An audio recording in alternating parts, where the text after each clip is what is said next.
So this is the third video in my Nolan series leading up to Tenet. Today's movie is Insomnia.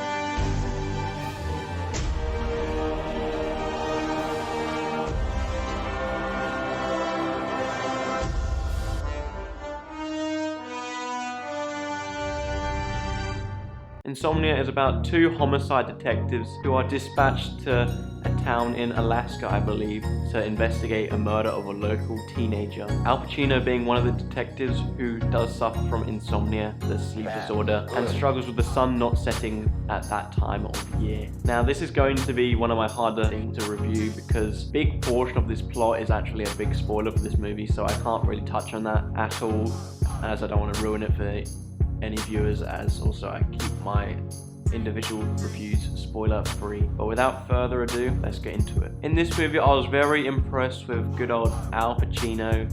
He really portrayed this intimidating detective, and as I mentioned, he had insomnia, so you could really feel his tiredness throughout the whole movie. There's some clever techniques used to film how tired he actually is and how kind of disorientated he is at times, where most noticeably in the fog, camera's kind of from his point of view, so what you'd see from his eyes, and you kind of see him swaying like to the side, just portraying that he is quite drowsy and therefore loose on his feet. Also, big credit to Robin Williams, who also is in this movie. I can't really touch upon his character too much, as it's kind of a mystery throughout this movie, but yeah, you're not really used to seeing this kind of part from him, and I think he portrays it really well, kind of giving this kind of calm, mysterious kind of vibe to this person. You don't really see him until about 40 minutes into the movie, but you can really feel his presence throughout the whole film. And he does have some good back and forths with Al Pacino, as their characters kind of interact really well with each other. Now, the plot is pretty straightforward, but very well executed. It's not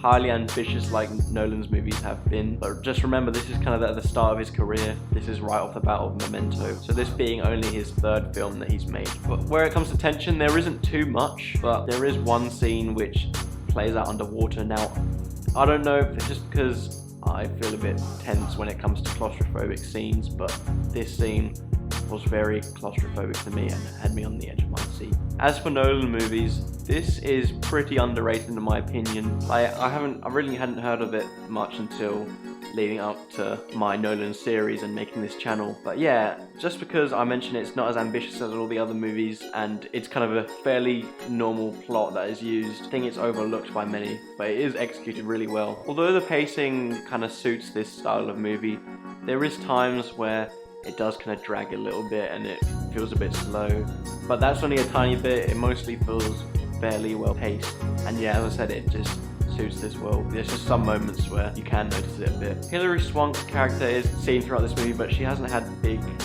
moments until the end, where, as I said, I can't really go into it as it's involved with the plot, but I feel her importance towards the end is escalated very quickly and doesn't come out of much evidence. It's as though they were kind of running a little bit short on time and they didn't really build it up too well. It all happened a bit too quickly, in my opinion. So yeah, as I said, this is quite an underrated Nolan film, in my opinion.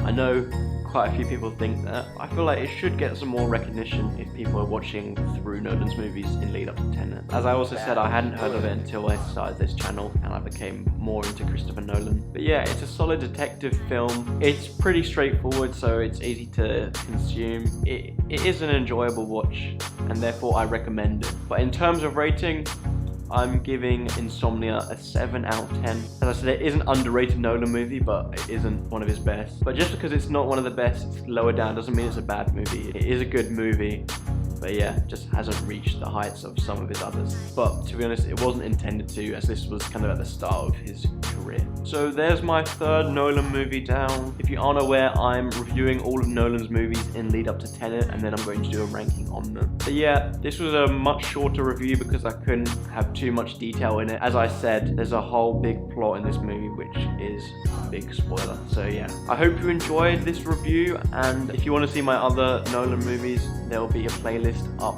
in the corner. I've also reviewed Nolan's first movie, Following, and Memento. But yeah, thank you for watching. I'd really appreciate it if you would show your support and subscribe, and also leave a like on this video. I shall see you in the next video.